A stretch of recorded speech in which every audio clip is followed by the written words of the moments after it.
Hey guys, Bo here. Look, man, I'm out here. I'm outside my apartment. Got my mask, you know.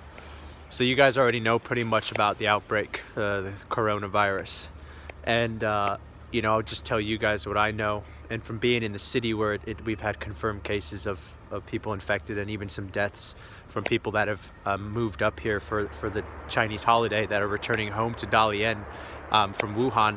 We've had a few people die. Now, in terms of the numbers, it's hard to really know what's real, what the real number count is. Everything's really tightly monitored and held.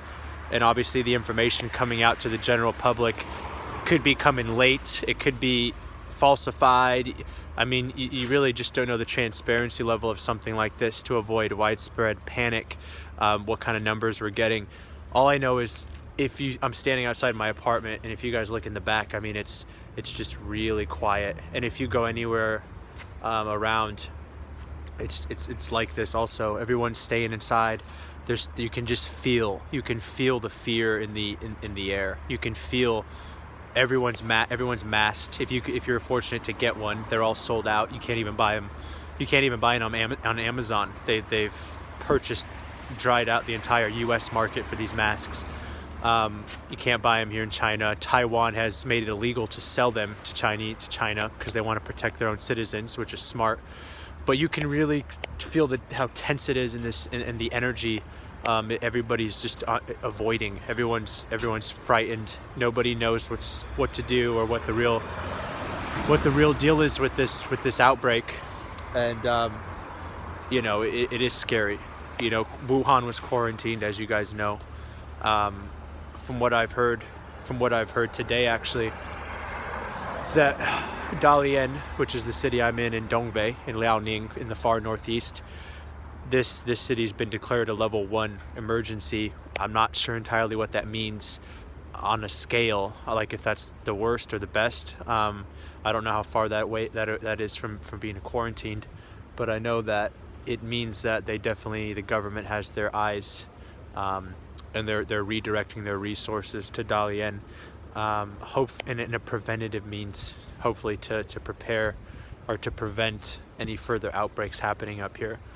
But so that's what I got here from Dalian. As for me, I'm staying inside. When I first heard this news, I didn't know what to take of it. I've never been in a situation like this, and there's probably no reason to panic. I mean, if there's only been, in my city, 10 people, 20 people, whatever the number is, no one seems to know that have died. We have 7 million people here. What is, until those numbers start to really drastically rise, it's not something I feel everybody should be too terrified about, but I think it's safe to stay inside and take preventative caution and isolate yourself so that you're not a part of this. It calls into question the amount of time and how fast the government acts in preventing something like this. The lack of masks, the lack of medical equipment, the worst possible time period with Chinese New Year, where unprecedented amounts of people get up and they move to different cities to return home for their families for the holidays. This couldn't be a more worse time. This is like Christmas back home times 10. That's how serious this holiday is. So it's really unfortunate, and it's a terribly, I imagine, hard thing to control. And I hope that the government has everything, in terms of possibly quarantining, preventive measures that they're deploying to make sure that this doesn't get out of control in other places like it has in Wuhan. But I'll keep you guys posted.